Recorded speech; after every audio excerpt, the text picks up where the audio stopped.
So, mapagpalang gabi po sa ating lahat. Ako po si Aaron Steven R. Aquino and again, welcome po ulit sa ating 365 Daily Devotions with Pastor Russell Ocampo. So, ngayong araw po is papatuloy natin ang ating talakayan para sa ating topic na God's Generous Provision. And para naman po sa ating topic for today na may title na God Will Never Leave Us Alone. Now, sabi po dito sa Hebrews chapter 13 verse 5, sabi po dito, keep your life free from love of money and be content with what you have. For he has said, I will never leave you nor forsake you. Or sa Tagalog naman po, umiwas kayo sa pag-ibig sa salapi at kayo masiyahan na kung anong meron kayo. Sapagkat sinabi niya, sa anumang paraan ay hindi kita iiwan, ni pababayaan man. And para naman po sa ating katuruan ngayong araw, first is true financial freedom is freedom from the love of money. So yung totoo pong financial freedom is makakamtan po natin kung malaya na po tayo dun sa pag-ibig natin sa pera.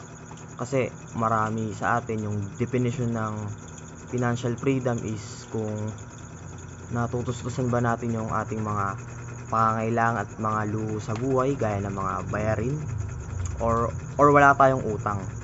So sabi po dito, yung totoo daw po palang financial freedom is kung malaya tayo dun sa pag-ibig natin sa pera. Kumbaga, hindi naman kasi masamang maging mayaman or maghangad ng umasenso sa buhay, pero ibang anggulo na yung sasabihin, kumbaga sinasamba na natin yung pera. And pangalawa naman is contentment is the secret to true happiness. So yung pagiging kontento po sa buhay, yung kontento na tayo sa mga bagay na meron tayo na pinagkaloob ng ating Diyos, ay ayun daw po yung totoong definition ng kasiyahan. And lastly po sa ating katuruan ngayong araw is God promised to never leave you nor forsake you. So may pangako po yung Diyos sa atin na hindi niya tayo iwan or hindi niya tayo pababayaan.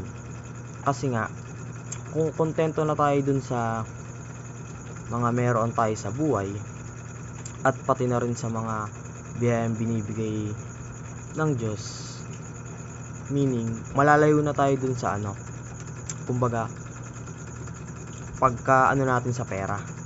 And para naman po sa ating application ngayong araw, first is free yourself from the love of money. So dahil nga kontento na tayo dun sa mga bagay na binibigay sa atin ng Diyos, mas maganda po na makalaya na tayo dun sa pagmamahal natin sa pera. And pangalawa naman is embrace contentment and never let it go. So yakapin po natin yung pagkakaroon ng ugaling nakokontento tayo sa mga bagay na binibigay na biyaya sa atin ng Diyos. And lastly po sa ating application ngayong araw is live within God's provision.